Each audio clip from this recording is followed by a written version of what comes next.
Hello, എല്ലാവർക്കും നമസ്കാരം. ഇന്ന് നമ്മളൊരു മുട്ട തിളപ്പിച്ചതിൻ്റെ റെസിപ്പി ആയിട്ടാണ് വന്നിട്ടുള്ളത്. വളരെ സിമ്പിളായിട്ട് ഈസി ആയിട്ട് വളരെ കുറച്ച് ഇൻഗ്രീഡിയൻസ് വെച്ചിട്ട് ചെയ്തെടുക്കാവുന്ന ഒരു റെസിപ്പിയാണ്.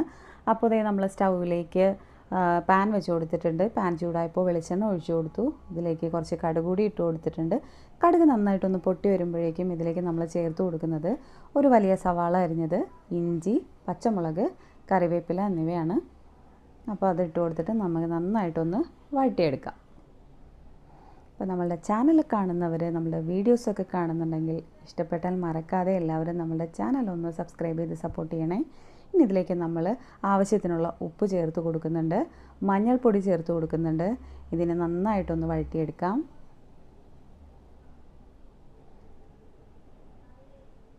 അപ്പോൾ ഇത് നന്നായിട്ട് വഴന്നു വന്നിട്ടുണ്ട്. ഇനി ഇതിലേക്ക് നമ്മൾ ചേർത്ത് കൊടുക്കുന്നത് ഞാനൊരു 3/4 ടീസ്പൂൺ മുളക് പൊടിയാണ് ചേർത്ത് കൊടുത്തിട്ടുള്ളത്. അതുകൂടെ തന്നെ ഒരു ടീസ്പൂൺ ചിക്കൻ മസാലയും കൂടി ചേർത്ത് കൊടുത്തിട്ടുണ്ട്. അപ്പോൾ ഇത് നന്നായിട്ട് ഇതിൻ്റെ പച്ചമണം മാറുന്ന വരെ നമുക്ക് നന്നായിട്ടൊന്ന് വഴറ്റിയെടുക്കാം. ഇനി ഇതിലേക്ക് നമ്മൾ 2 തക്കാളി അരിഞ്ഞു വെച്ചതാണ് ചേർത്ത് കൊടുക്കുന്നത്.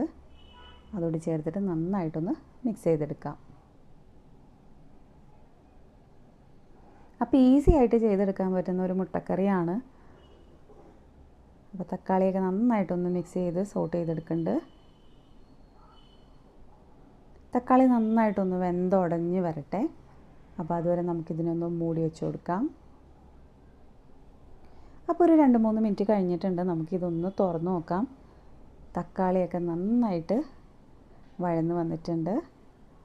ഒന്ന് ഇളക്കി കൊടുക്കാം. ഇനി ഇതിലേക്ക് നമ്മൾ ചേർത്ത് കൊടുക്കുന്നത് നമ്മളുടെ ഈ കറിക്ക് അല്ലെങ്കിൽ മുട്ട വെന്ത് വരാനായിട്ട് ആവശ്യമായിട്ടുള്ള വെള്ളമാണ് ഒഴിച്ചു കൊടുക്കുന്നത്. അപ്പോൾ അതുകൂടി ഒഴിച്ചു കൊടുത്തു. നന്നായിട്ടൊന്ന് മിക്സ് ചെയ്യാം.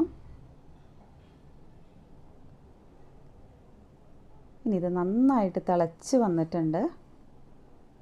അപ്പോൾ ഈ സമയത്ത് ഉപ്പ് നോക്കുക. ഉപ്പ് വേണമെന്നുണ്ടെങ്കിൽ ആവശ്യത്തിനുള്ള ഉപ്പ് കൂടി ചേർത്ത് കൊടുക്കാം. ഇനി നമ്മൾ ഇതിനകത്തേക്ക് 3 മുട്ടയാണ് ഞാൻ എടുത്തിട്ടുള്ളത്. അത് പൊട്ടിച്ചൊഴിക്കാം. അടുത്തടുത്തായിട്ട് ഒഴിച്ചു കൊടുക്കുകയാണെങ്കിൽ കുറച്ച് മാറ്റി ഒഴിച്ചു കൊടുക്കണം.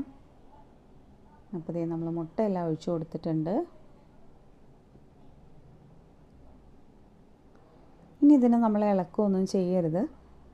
അതങ്ങനെ തന്നെ ഇരുന്ന് ഒരു സൈഡ് വെന്ത് വരട്ടെ. അപ്പോൾ നമുക്ക് ഇതിനൊന്ന് മൂടി വെച്ച് കൊടുക്കാം.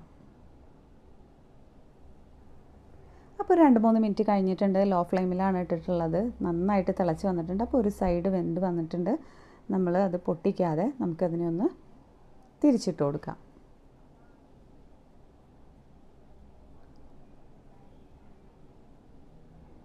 ഇനി ഇത് നന്നായിട്ടൊന്ന് മൂടി വെച്ച് ഒരു 2 മിനിറ്റും കൂടി ഒന്ന് ലോ ഫ്ലെയിമിലിട്ടിട്ട് കുക്ക് ചെയ്തെടുക്കാം. അപ്പോൾ ഇതേ നമ്മളുടെ മുട്ട തിളപ്പിച്ചത് ഇവിടെ റെഡി ആയിട്ടുണ്ട്.